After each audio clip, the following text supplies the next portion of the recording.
Hai semua, kembali lagi dengan saya Aprilianti dari Universitas Sriwijaya, Program Studi Pendidikan Pancasila dan Kewarganegaraan. Nah, hari ini kita mau bahas mata kuliah Hukum Acara Pidana. Di Hukum Acara Pidana ini diampu oleh dosen Bapak Kurnisar SPD MH dan juga Bapak Edwin Nurdiansyah SPD MPD. Nah, kita mau bahas tentang penangkapan dan juga penahanan. Sebelum kita membahas materi tentang penangkapan dan penahanan, tentunya kita juga harus mengetahui nih, apa sih pengertian hukum acara pidana? Jadi, hukum acara pidana adalah keseluruhan aturan hukum yang berkaitan dengan penyelenggaraan peradilan pidana, serta prosedur penyelesaian perkara pidana meliputi proses pelaporan, pengaduan, penyelidikan, penyidikan, penuntutan, pemeriksaan, di sidang pengadilan, putusan dan pelaksanaan putusan pidana.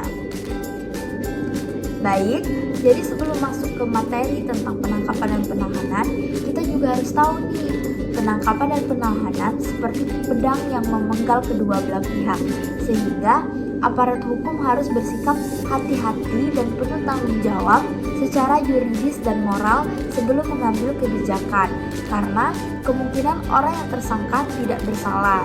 Maka dari itu, aparat hukum harus dilandasi keyakinan adanya presumption of guilt, didukung bukti-bukti permulaan yang kuat. Hal ini terdapat dalam pasal 17 KUH. Apabila masih ada keraguan tentang kesalahan tersangka, maka harus dipilih tindakan yang meringankan, yaitu tidak menahan tersangka atau asas in debio pro reo.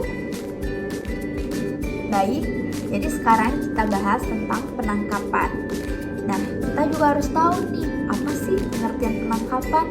Penangkapan adalah suatu tindakan penyidik berupa pengekangan sementara waktu kebebasan tersangka atau terdakwa apabila terdapat cukup bukti guna kepentingan penyidikan atau penuntutan atau peradilan dalam hal serta menurut cara yang diatur dalam undang-undang ini.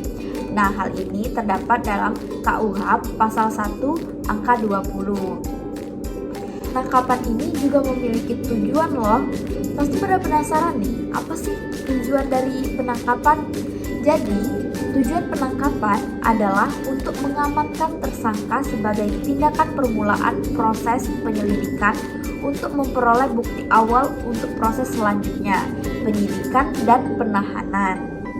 Jadi, penangkapan ini juga memiliki dasar hukum. Dasar hukum penangkapan yang pertama yaitu pasal 17 KUH. Yang kedua, pasal 19 ayat 2 KUH. Jadi, seseorang dapat ditangkap atau perintah penangkapan apabila terhadap seseorang yang diduga keras melakukan tindak pidana berdasarkan bukti permulaan yang cukup.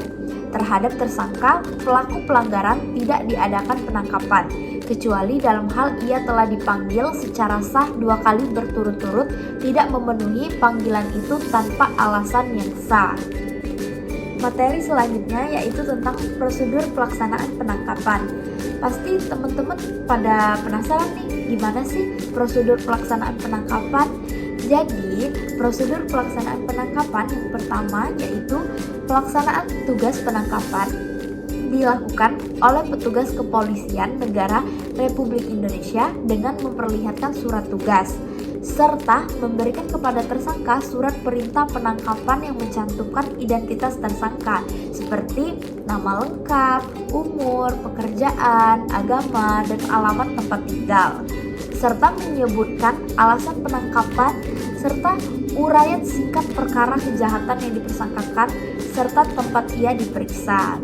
Nah, yang kedua yaitu dalam hal tertangkap tangan, penangkapan dilakukan tanpa surat perintah dengan ketentuan bahwa penangkap harus segera menyerahkan si tertangkap beserta barang bukti yang ada kepada penyidik atau penyelidik pembantu yang terdekat.